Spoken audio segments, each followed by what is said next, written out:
The Senate election that's coming up, we've got one more debate now. That might be a Florida vote, but that's a vote that can affect the balance of the U.S. Senate. So what's going on there? I got one more debate. You know, if you watch any of the national media, political media at this point, everybody's trying to calculate which party's going to control the U.S. Senate after the November 8th election. And Florida's part of that conversation. I mean, Marco Rubio decided to run for re-election. It's been challenged by Patrick Murphy, who's a congressman from down on the Treasure Coast, Palm Beach County area. And, you know, it's been sort of interesting. Some polls have come out over the last couple weeks showing that race really close. I mean, Rubio up by a couple points. Earlier polls had showed Rubio with a more comfortable lead. And so the race appears to have tightened here in the closing weeks. They are going to have another debate on Wednesday night down in Broward County at Broward College. And they had a debate last week as well. One of the things the Democrats are attacking Rubio on is whether indeed he would serve the 6 years if he gets elected. Because, I mean, obviously he ran for president this year unsuccessfully, but there's a lot of thought that he may be interested in running again in 2020. But there's a holy caveat there. Well, and he has, you know, the lead on the first debate was that he was going to serve the 6 years, God willing. He kept using the phrase God willing, and I think a lot of people were sort of flummoxed by, what does that mean? Is that an out? You know, the Democrats seized on it and said, that's his out. You know, he's going to use that as an out. He says no. So, I mean, it was sort of something that it's captured a lot of attention, that little phrase. I mean, the Republicans are attacking Murphy pretty hard as well. So, I think that'll be the case of the Florida faithful will love that comment, you know, and probably accept any change of heart, you know, to a degree. And I think the opponents of Senator Rubio will seize upon it again if he wins. And well, I think we all know, we've all been around politics long enough to know that people's minds change. So right. Whether it's divine mind change or a political mind change, a lot of it is not divine. The tale is will have to be told. Okay, so from the Senate race, which has huge consequences for our nation, now to the biggest race going. That's the presidential election. Both campaigns are hitting Florida hard. Talk about where they've been and where they come in this next week. Well, as we sit here today, Donald Trump was in Collier County on Sunday night. Today, Monday, he's going to St. Augustine in Tampa. St. Augustine is in St. Johns County, one of the most Republican of Republican counties at this point in the state. He's going to Tampa, which is a key swing area. And then on Tuesday, he's going to Sanford, another key swing area, and to Tallahassee, which is pretty much a Democratic stronghold. But, you know, particularly the rural areas around Tallahassee, pretty conservative territory. So he's kind of hitting a lot of bases. Hillary Clinton is coming Tuesday to Coconut Creek in Broward County, which is Democrat Central. I mean, that's where the Democrats go to get votes. So she's going to be there. But, you know, Tim Kaine, her running mate on Sunday, was in Alachua County and in Orlando. Former President Bill Clinton last week was in Orlando, Jacksonville, Quincy in North Florida, Panama City, Pensacola. So these guys are covering the bases, trying to get voters out, particularly as early voting starts this week. There's a lot of attempts to get voters out. One thing we're seeing with the Clinton campaign pretty strongly is trying to get black voters out. It's pretty clear that's a strategy. Right. A worry maybe as well. Well, yeah. I mean, I think there's some unknown about. Obviously, black voters turned out large for Barack Obama, and Clinton needs them again in Florida. I think maybe the best evidence of that was Bill Clinton stopped in Quincy, which is a small town outside Tallahassee, but it also is in Gadsden County, the only county in the state that has a majority black population. So I think that's a pretty good indication.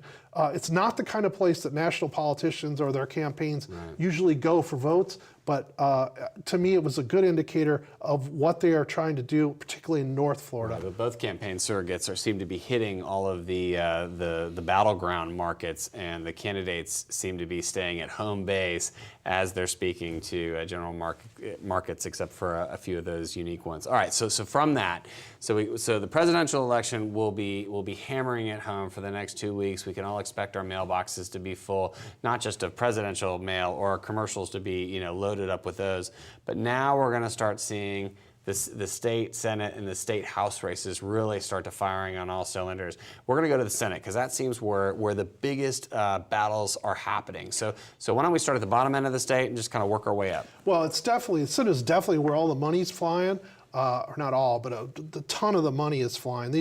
There are some races that, I mean, going to be multi-million-dollar races, I think, by the time they're done. The biggest race in South Florida and one of the biggest races overall is in a seat held by Senator Miguel Diaz de la Portilla, who's a Republican from Miami. He's being challenged by State Representative Jose Javier Rodriguez from Miami. And this is a redrawn district, and the Democrats think they have a real shot at picking this district up. And interestingly, I noticed the Miami Herald had endorsed Jose Javier Rodriguez, a Democrat, in that race, which I'm not sure how much that means overall, but it gives a sense of kind of the discussion in the community down there. And that is a huge race. The Republicans are trying to do everything they can to help out Diaz de la Portilla and keep him help him win that seat. He's got a large financial advantage, it appears.